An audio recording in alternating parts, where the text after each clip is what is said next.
Hey folks, welcome back. Episode 192, Two Chaps, Many Cultures on a beautiful Wednesday. And today we actually had another topic set for today, but then I shared a very interesting article by a previous guest that absolutely got blown up. People really related to it.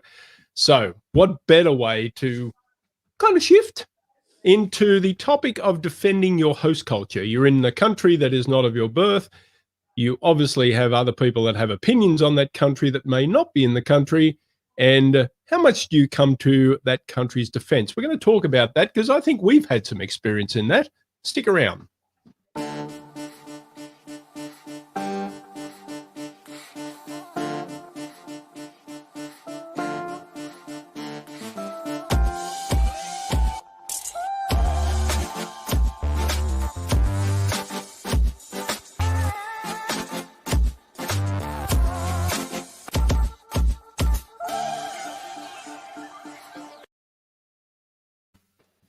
Welcome back.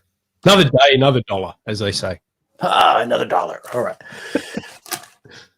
Defending my host country. When I saw that article that you mentioned earlier and that we're going to talk about today, a lot of thoughts came up.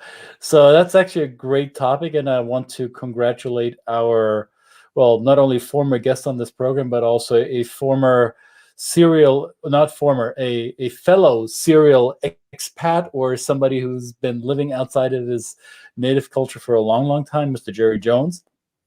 And he wrote an article, and I have to look up what the exact headline is, which he calls it the little brother syndrome. How expats feel when you badmouth their host country. And the little brother, I didn't immediately click with me, but then after reading the article, it made sense. So, but before we go into this, right, because this is the #1 show on the internet about the culture of business and the business of culture, we want you to let us know, are you in your birth culture right now, or perhaps are you living outside of your native culture? Let us know where you're watching this from. What is your birth culture? What is your host culture right now? Tell us.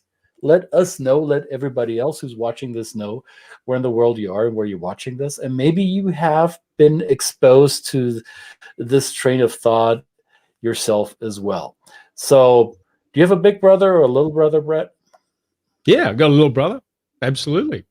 And when people, and so I kind of missed the reference. I thought when I saw the title, I thought, oh, it's an interesting. I wonder what this is, little brother syndrome, because I've got one. And he was an annoying little shit. No, he wasn't. Actually, he was pretty great. He was a great little brother. We got on famously, but yeah, we shared rooms and things like that. We obviously, I probably went through stages of picking on him as well. But when I read the article, Jerry nailed it. By the way, episode 129, Jerry was a previous guest, as I alluded to. Episode 129, if you want to go and hear Jerry's wonderful insights about his experience expatting around the world. But this was a great Is that a verb now, expatting? I love it. It's now a verb, expatting. All right. Or well, maybe it's expattering. I don't know. But it really resonated. I thought, well, look, I'm connected to a random number of expats, whether they be clients or whether they be friends and family even, that have pushed their boat away from the shore and perhaps been faced with this phenomenon of hearing certain opinions and maybe created assumptions, some of them to the extent of outright bigotry and ignorance, perpetuated by people that they are connected with upon the culture that they are living in. And I've had the same thing happen here in the US, and I really related to it. A country that we obviously have our issues with, and culturally, and rightly so. As people who come here, you have issues with that country, huh? You got issues? You Yeah, want to talk to me about those issues? Yeah. Okay. What you going to do about it? What you going to do about it? So here's what Jerry says, right? So Jerry says if you have whether it's a little brother or any type of sibling, you may have your family infighting. You may have your disagreements or quarrels or any type of conflict within your family. However, the minute somebody outside of that family comes at a family member, your defenses go up. You go, what did you say about my little brother? I get to pick on him, not you, right? And right. if I pick on him, it's because of sibling rivalry, love, whatever. However, you are not part of this group of people. And if you're going to badmouth my little brother, you're going to take it up with me as well. And that dynamic, by the way, I have a little brother too, and I will admit to some disagreements, right? Or to incompatibilities. And yet, if you come at my brother, I will come to his defense. And we come to our host country or host culture's defense. I found myself doing that when here's how this comes full circle. When I first moved to the United States, there was a certain administration in power back in the early 2000s that wasn't very popular in Europe. And my little brother said, "Oh, so you're moving to," and he called it bush country. Why would you do that? So my little brother badmouthed the country that I was moving into because of his preconceptions about what the US are. And towards my brother, I became defensive of the United States, even though I may have agreed with him to a certain degree with his assessment of that particular political trend at that time. However, you don't get to say that because I choose to live here, right? And not for the reasons you might think I live here. Right.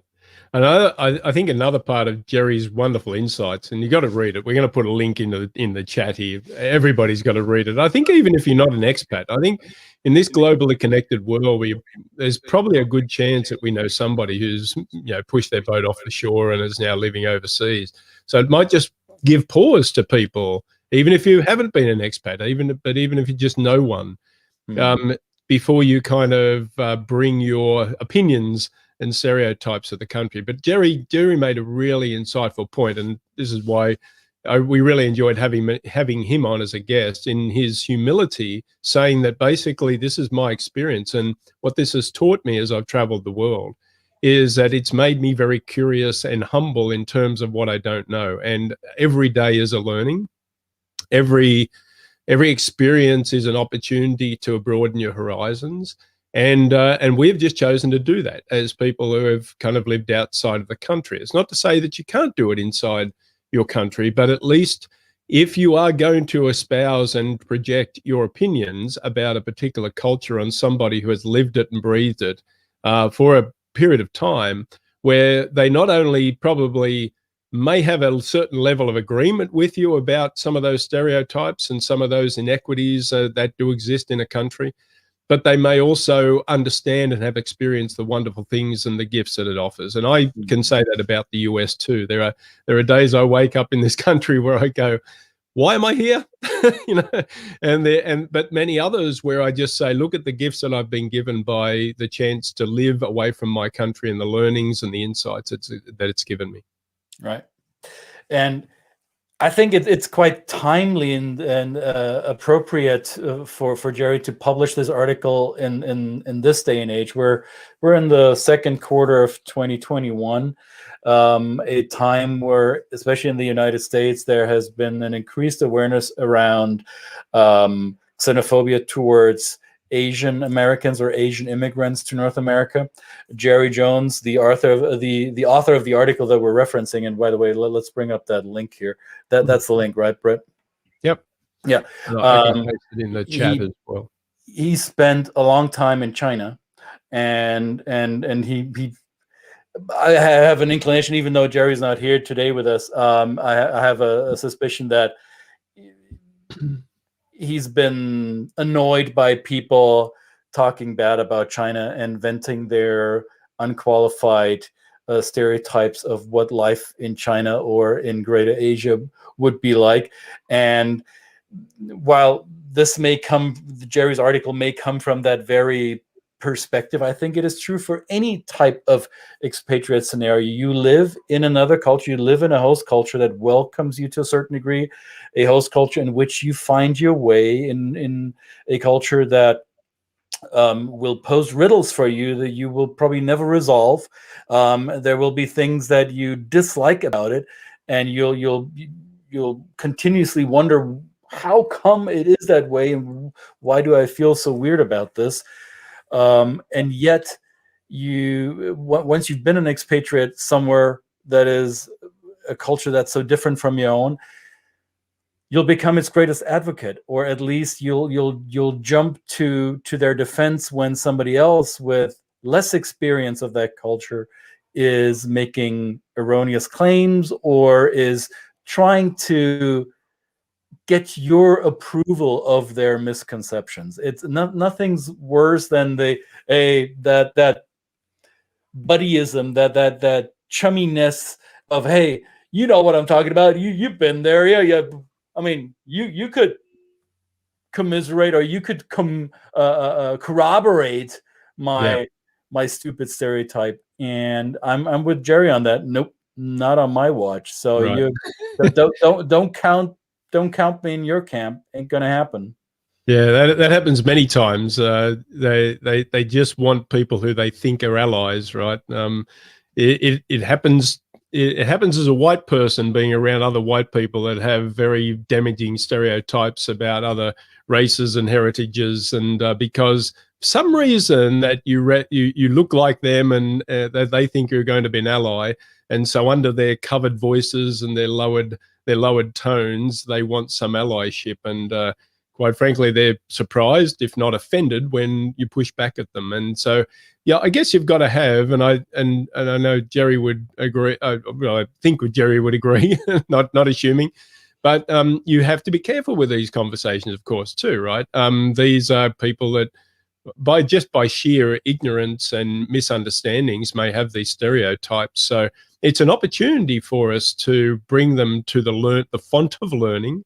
Right. And say, well, instead of dismissing them out of hand and saying, you idiot, you don't know what you're talking about, which I've been guilty of. Don't worry, I know, I've done it. Instead of that, just say, well, that's an interesting viewpoint. I'm interested in how you got to that conclusion. And I'm saying, as somebody who has lived it and breathed it and paid taxes in it, I may have a different opinion, and I may be able to adjust your thinking in that terms. Yeah. Right. And as I thought about this Big Brother syndrome article that Jerry put together, while I agree with his line of argument, I found it true to be, or I found it to be true beyond this defending your host culture dynamic.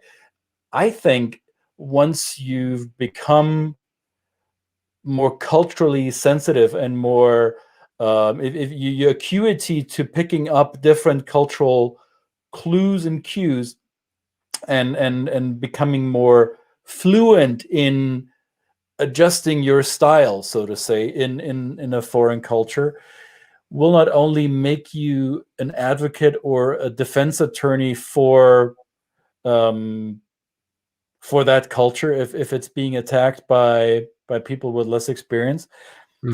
I think it also makes you an advocate for anybody else's stereotypes or against their stereotypes. I'm not sure if I'm articulating myself well enough, and that's why I brought Mark Twain into the picture. I was reminded of this Mark Twain quote. So he used travel as that word, but you could replace that with expatriate experience, so to say.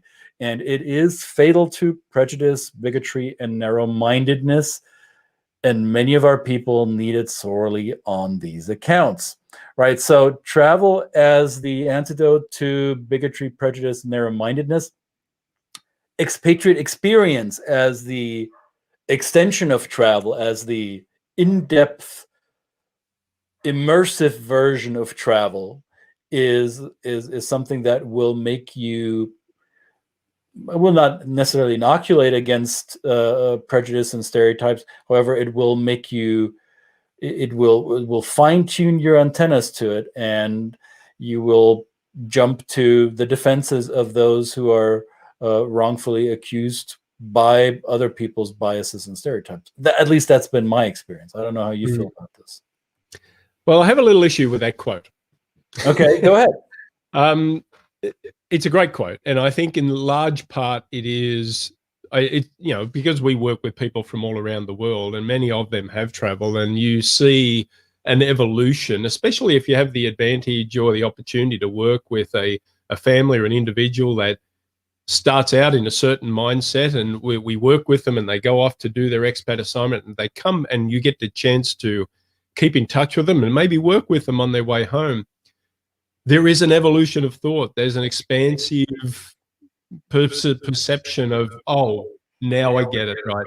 Now some of my stereotypes were quite frankly offended and good, and therefore I'm now going to be, like you say, a better advocate for even not only the culture I lived in, but for the other cultures around the world and the people that come from it. But that doesn't mean, I think, that there are some situations, and I know people personally in this case that have traveled the world, and what it's done for them is it confirmed their self-righteous sense of superiority. In fact, they've traveled, I think, with the intention of somehow confirming it. I'm going to go and travel, I'm going to see, and now I'm going to give myself the credibility through the narrow lens of perhaps how I'm experiencing the travel. So if you do travel and you come with a certain perception and bias, then are you not predetermined to only look for the things that confirm your bias? All right, I hear you. You see what I mean? Like, and it has, and it's a lot. It's rarer than the other side of the coin. But I do know a couple of people where that's been the case, where they said, "Oh, well, I've been there and I've seen this particular. I've seen an example, and it's usually anecdotal, an example of the bad stereotypes I'm talking about, because they haven't got off the damn bus and actually gone into the backwoods and sat down and broken bread with these people." Okay, so then the Twain quote is for you problematic because it limits it to travel, the limited exposure that travel gives us. So if we replace the word travel with expatriate experience or extended immersive expatting, you won't use my new word, will you? Expatting. Right. So expatting is the antidote then, or at least it will be a much more powerful means to lower your, or to remove some of those preconceptions, right? So I see where you're going with this. Yeah, and maybe the word expatriate was not, or the verb expatting wasn't as common back in Mark Twain's time. No, probably not. No, there probably weren't a lot of people doing it like in those forms. No, but I think in large part, yes, there are many people that have traveled and taken, I've known people that have never left their home except for travel, and they've done it extensively, and they've done it in a way that is done in an open-minded intention, so that I'm going to go to these places, not just to kind of buy the souvenirs and to take the Instagram pictures, but to really kind of experience the culture and get some insights into the truth behind the veil of what we often don't see through when we're looking at it through history books and things like that. Because of course history is written by the victors. So when you're visiting many places that have been on the kind of the rough end of colonialism and things like that, you kind of miss the underlying beauty of the people in the country.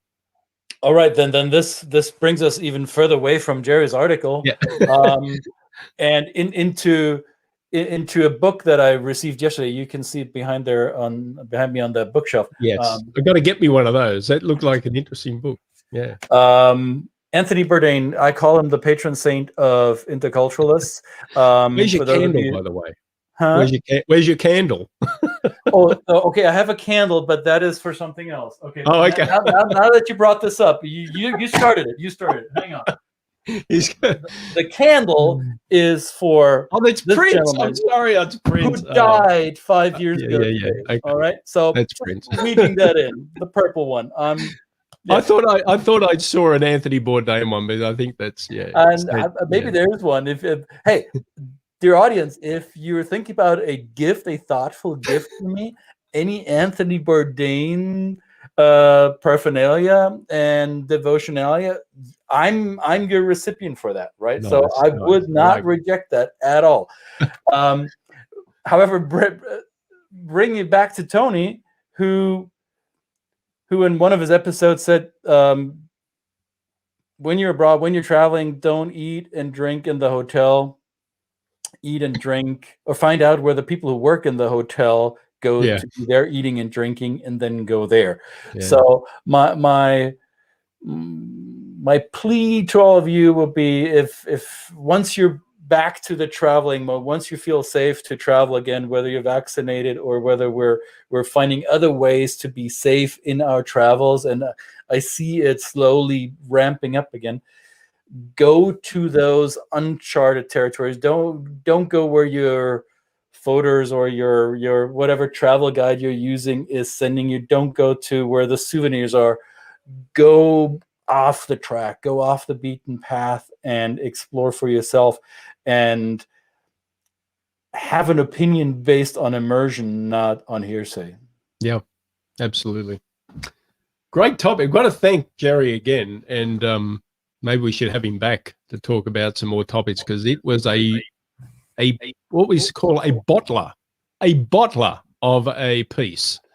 A bottler. That's high praise in Australian, by the way. You'll have to unpack that for me. I don't know what it means. I just say it. I come from the culture. I'm not explain. I'm here to explain it. Oh, it was a bottler of a piece, and it was very highly read and respected and received and it really triggered. I mean, and I'm talking about private groups of LinkedIn and Facebook here, where it really triggered some great reflections of people and their experiences with others imposing their opinions on the place that they live and their experience. So thank you, Jerry, with high praise. And again, the link is there. Let's bring it back up. Maybe we've got to find our banners. There it is. That's the link, but it is in the chat. As we encourage you to be in the chat as well, put where you are from and what your opinion of this, and have you experienced this, and how have you handled it with loved ones, friends, and others that have cast their opinion on where you live. We would highly appreciate it. Yes, indeed, yeah, very absolutely. much so. We would also appreciate it if you put this on your calendar. Next week, Wednesday, a week from now, well, at a different time, but at 11 a.m. Central, which is 12 noon East Coast, which is 1800 hour Central Europe, which is, what is that, 9 a.m. West Coast. Join us in the clubhouse. I mean, I'm not sure why I'm falling into a faux German accent here. Here's a link, bit.ly/CH_GM. GM stands for Global Mobility. We will be talking about how cultural competence connects to all the aspects of global employee mobility, to expatriate life, to expatting. And we will connect those dots for you, and it'll be an open forum conversation. We hope to hear many of you. I say hear because we won't see you. That's what Clubhouse is about. I hope to hear many of you and engage with many of you next week. So make sure that's on your calendar if you don't have Clubhouse yet, because it's such an exclusive circle, which it's not. Just send us a message and we'll get you hooked up with an invite. It's not that hard. Yeah. That's all, and light a candle for Prince. That's all I have to say for you today, right? That's really at the core of my being today. All right. Absolutely. Sorry, I messed that up. Okay, well, great. That's another episode. 191, was it? 191. 192. Many cultures. No, 192. See, I believe so. I'm losing. I'm getting behind myself. Episode 192, Two Chaps, Many Cultures, the #1 show on the business of culture and the culture of business. Another one in the can. We will see you next episode. See you, pal. Ciao for now.